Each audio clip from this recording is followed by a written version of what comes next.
Other than the surgeons who operated on my knee, my guest this morning here on Jersey Magazine probably knows more about my knees than any other person on the planet.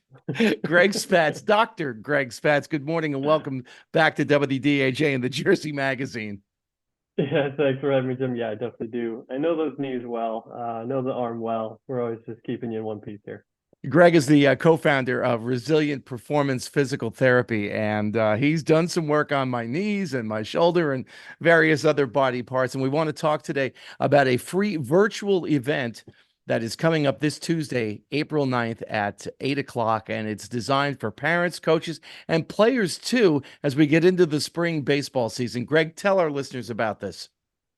Yeah, it'll be about an hour long, just kind of an introduction to me, resilience, a little bit about what we're doing in our various locations with baseball players. And it's a series that we want to do education wise, just about different topics that can be helpful for the community to kind of just learn a little bit about, scratch the surface, maybe answer some questions about some things that they want to learn.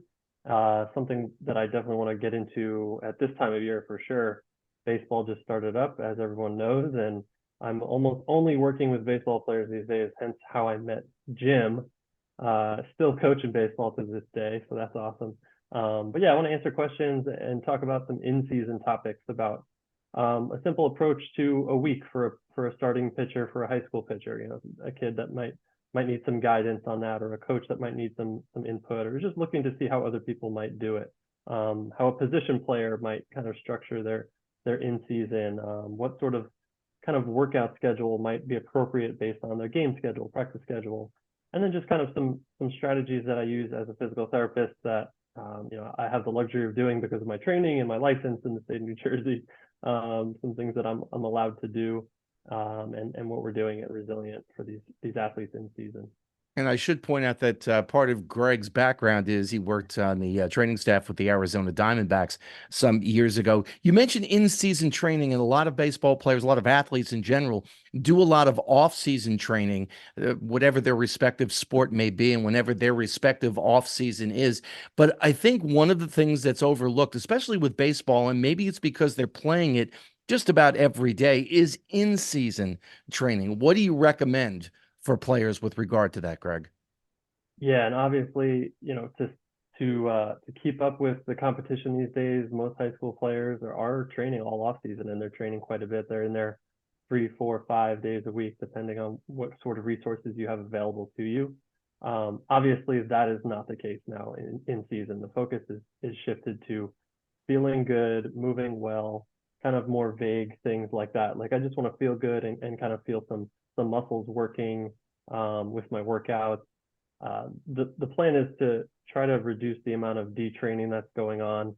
So everything is going to be relatively light in terms of volume. Like you're not going to feel sore from any of the training that I or another strength coach would recommend who I work with. And the focus is to feel good. So activate some different muscles, kind of target some different parts of the body to get them to move and kind of maintain what you trained with all or trained to achieve all off season while you're going through the baseball season, so we don't lose any range of motion, or potentially lose any power that we might have with our muscles and how they're functioning. So I could talk a little bit about that on this talk with position players. It might be a little bit more frequent with a lower volume. A pitcher might be again, it's just sort of structured a little bit differently based on if you're a reliever or a starter, and I'll kind of tap into that a little bit in the talk and just talk about some of the nuances or the differences from position, whether you're starting pitcher, reliever, or position player.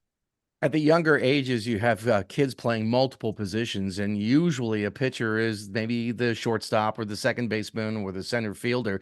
So they're going to be playing a lot more.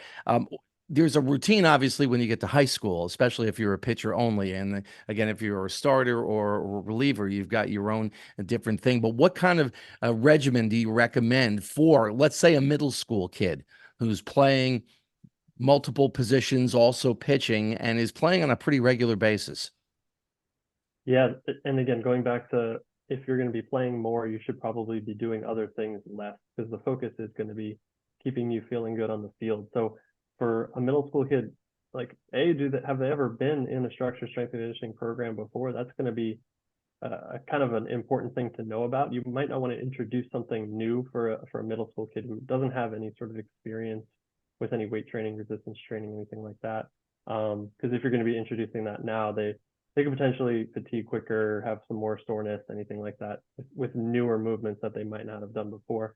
But yeah, I mean, playing on 3 teams is a lot, right? You and I know that it has to be closely looked after by coaches and parents and athletes, and the athlete needs to be able to advocate for themselves and know how to say what, how they're feeling, and report back to a coach or a parent how they're feeling on things. And then yeah, training wise with them, it'd be definitely more body weight sort of stuff, calisthenic sort of stuff, and then the traditional things you'd see baseball players typically do that they've been doing, through the years with band work and light dumbbell work, forearm work, and sort of maintaining those different things that, again, kids would be doing all off season in a program that you would be running, or anyone else. You mentioned something very important, and I think for young players, it's very difficult, and that's learning how to advocate for yourself because, a young player, say a middle school player, feels intimidated talking to a coach. He's going to hate me if I say this, or he won't And like me, that's or any he's not going level to too. play That's me. even up through high school as well. I think you see that at every level for sure.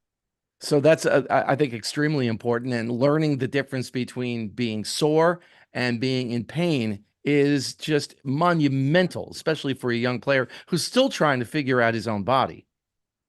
Yeah, and that's a tricky thing too, because like I don't want to be, as a physical therapist, I can put my hands on people, I can do massage, I can do manual therapy, and I can make people feel a lot better. And it's something that I don't want to overdo as well. Like I don't want kids to think that they should feel nothing, they'll never feel sore, they should never have a negative feeling in their body. That would not be, that's not sustainable, because the truth is you're going to be sore. You should be sore. You're doing a lot of different things when you're playing baseball, especially all week on multiple teams, and then it's going to be over 6 months, right? These kids are playing for a long time, so soreness, aches, they're going to happen. It's a matter of, like you said, advocating for yourself, um, finding someone like me. If there's someone else locally that works better for you, that's great. There's different professionals that can help kids with things like that and make them feel better. But again, it's I don't want it to be a crutch necessarily, but definitely as you're working up into the higher levels of elite high school, up into college and pros, like those athletes are going to need some more hands-on work, in terms of recovery and some different strategies like that I would do.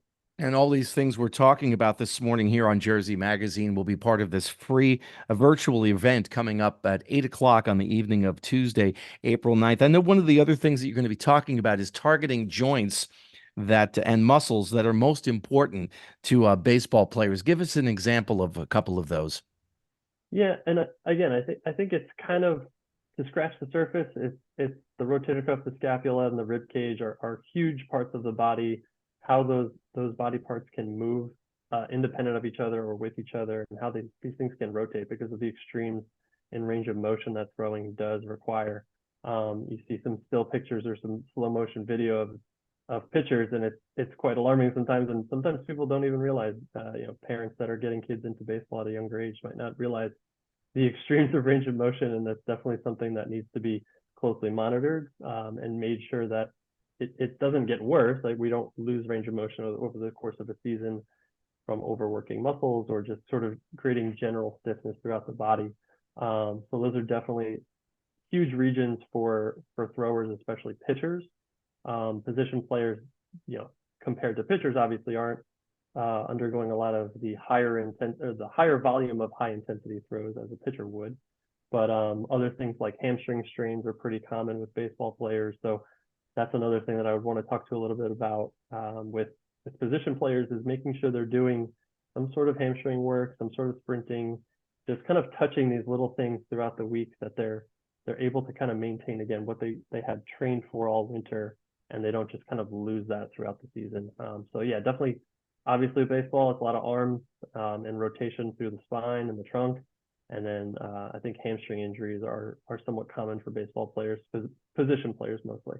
And all of this coming up this Tuesday as part of a free virtual event, 8 o'clock Tuesday, April 9th. Dr. Greg Spatz, thank you so much. I'm going to put a link when we post this up on our website, and DHA listeners, parents, coaches, and players, so they can take a look at this and be a part of this on Tuesday. Thanks for your time this morning, and best of luck with this event.